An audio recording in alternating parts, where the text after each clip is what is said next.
औज़ुबिल्लाहिमिनश्शैतानिर्रजीम बिस्मिल्लाहिर्रहमानिर्रहीम। करोड़ों दुरूद सलाम मेरे प्यारे आका सल्लल्लाहु अलैहि वसल्लम पर और आपकी आल पर। तो आज नौशीन के किचन में बनने वाला है बहुत ही मज़ेदार सुहांजना कीमा। सुहांजना को इंग्लिश में मोरिंगा भी कहा जाता है। सुहांजना को एक सुपर फूड या इसे मौजज़ाती पौधा भी कहा जाता है। सुहांजना के जो फूल हैं जो हम पकाते हैं सेहत के लिए बहुत ही मुफीद है। स्पेशली वेट कम करने के लिए ये बहुत ही मुफीद है और शुगर पेशेंट वालों के लिए भी ये बहुत अच्छे हैं। तो आज जो हम सुहांजना बनाएंगे ये बहुत कम घरों में बनाया जाता है, तो इसको बहुत सी टिप्स के साथ जो है मैं बनाऊंगी। तो चलें स्टार्ट करते हैं सुहांजना कीमा बनाना। बिस्मिल्लाहिर्रहमानिर्रहीम। सबसे पहले हम ले लेते हैं एक पतीली के अंदर हम ऐड करेंगे ऑयल हमने लेना है 1/4 कप। आप घी का और देसी घी का भी इस्तेमाल कर सकते हैं। फिर हम इसमें ऐड करेंगे प्याज। फ्लेम को आपने मीडियम रखना है। प्याज हमने चॉप किया हुआ लेना है। इसके अंदर जब भी आप सुहांजना घर में बनाते हैं तो इसके अंदर जो है प्याज को हमने बहुत ज़्यादा ब्राउन नहीं करना, हम प्याज को लाइट ब्राउन करेंगे। देखिए प्याज जो है हमने अभी बहुत ज़्यादा ब्राउन नहीं किया। तो इसके अंदर हम ऐड कर रहे हैं गरम मसाले, साबुत गरम मसाले, जिसमें मैंने ली है लौंग। इसके बाद हम इसमें लेंगे तेज़पत्ता। देन फिर हम इसमें डालेंगे छोटी सी स्टिक दालचीनी की और साथ ही हम इसमें डाल देंगे काली मिर्च साबुत जो है।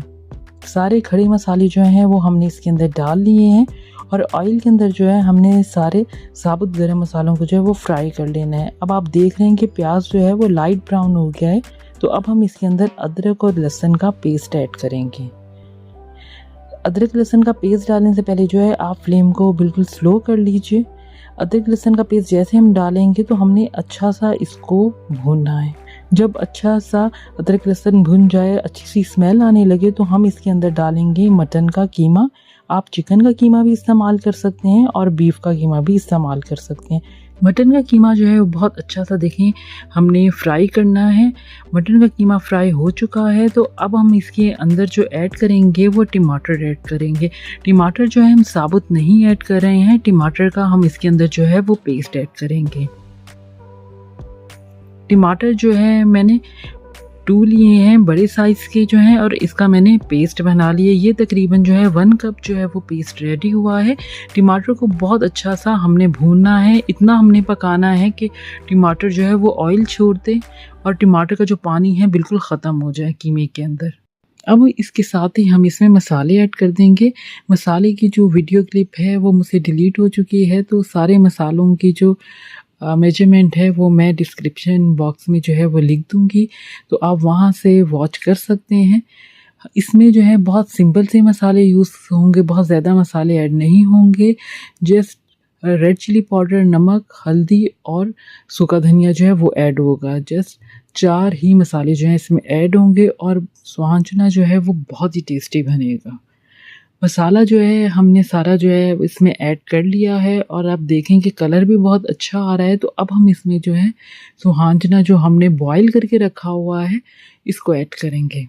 सुहांजना जो है हमने डाल लिया है। अब मैं आपको इसका तरीक़ेकार बताऊंगी कि आपने इसको बॉईल कैसे करना है। सुहांजना एक्चुअली कड़वा होता है, इसके जो फूल होते हैं वो कड़वे होते हैं। तो इसका तरीक़ेकार मैं आपको बताती हूँ कि इसके फूल को जो है आपने कैसे बॉईल करना है।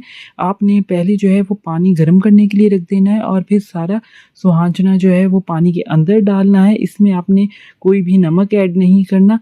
तकरीबन 20 मिनट में जो है आपका सुहांजना जो है ये बॉईल हो जाएगा। फिर आपने एक छन्नी ले लेनी है और इस छन्नी के अंदर जो है आपने सारा सुहांजना डालकर अच्छी तरह जो है आपने इसको ड्रेन कर लेना है। पानी जो है बिल्कुल भी इसमें होना नहीं चाहिए। सुहांजने के अंदर जो है अच्छी तरह आपने इसको ड्राई करना है। सारा जो सुहांजना जो है हमने कीमे के अंदर अच्छी तरह मिक्स करना है। अच्छी तरह कीमे के साथ इसको हम भुनाई करेंगे। सुहांजना हमारा देखिए माशाल्लाह से अच्छा सा भुन चुका है, अच्छा सा फ्राई हो चुका है कीमे के साथ जो है। अब देखिए ऊपर ऑयल भी आना शुरू हो गया है। तो अब हम इसमें जो है मेन सीक्रेट इंग्रेडिएंट जो है वो डालेंगे। सीक्रेट इंग्रेडिएंट जो है वो हमारा दही है। दही के बगैर जो है सुहांजना बिल्कुल अच्छा नहीं पकता। दही डालने से जो है सुहांजना बहुत अच्छा पकता है और आपका जो अंदर मटन है वो भी सॉफ्ट रहता है और सुहांजना जो है वो भी सॉफ्ट रहता है। बहुत सा चटपटा सा सुहांजना बनता है। तो अब देखिए मैंने इसमें सारा दही जो है वो ऐड कर लिया है। अब हमने इसको तकरीबन 20 मिनट तक जो है पकाएंगे ताकि दही का जो पानी है वो अच्छी तरह जो है वो ड्राई हो जाए। फ्लेम को आपने जो है वो मीडियम ही रखना है। अब मैं इसे कवर कर देती हूँ और 20 मिनट के लिए पकने के लिए रख देती हूँ। 20 मिनट्स हो चुके हैं और सुहाना चना कीमा हमारा रेडी हो गया है। माशाल्लाह से बहुत अच्छी खुशबू आ रही है और ऑयल भी ऊपर निकल चुका है, तो इसका मतलब है हमारा सुहाना चना कीमा रेडी हो गया है। आप चाहें तो आप इसे जो है वो चिकन के साथ, मटन के साथ या बीफ के साथ भी आप इसे पका सकते हैं। आप इसमें गोश्त भी ऐड कर सकते हैं, गोश्त के साथ भी ये बहुत अच्छा पकता है। इंशाल्लाह नेक्स्ट टाइम जो है मैं गोश्त के साथ भी सुहाना चना आपको बना कर बताऊँगी। तो अब नज़दीक से देखें कि कितना ज़बरदस्त हमारा जो है सुहाना चना रेडी हुआ है। तो चलें अब हम इसे जो है बाउल के अंदर निकालते हैं। तो आप इसे जो है राइस के साथ, चपाती के साथ, नान के साथ, जिसके साथ खाना पसंद करते हैं तो आप उसके साथ इसे ट्राई कर सकते हैं, खा सकते हैं। सबके साथ बहुत ही अच्छा लगता है। तो आप इस यूनिक रेसिपी को ज़रूर ट्राई कीजिएगा, इंशाल्लाह आपको बहुत ही अच्छी लगेगी। अगर आपको मेरी वीडियो ये अच्छी लगी है तो मेरे चैनल को सब्सक्राइब कीजिएगा, अपनी फैमिली फ्रेंड के साथ भी शेयर भी कीजिएगा इस वीडियो को, और कमेंट्स भी अच्छे-अच्छे कीजिएगा। इंशाल्लाह और अच्छी-अच्छी वीडियोस आपके साथ शेयर करूँगी। अल्लाह हाफ़िज़।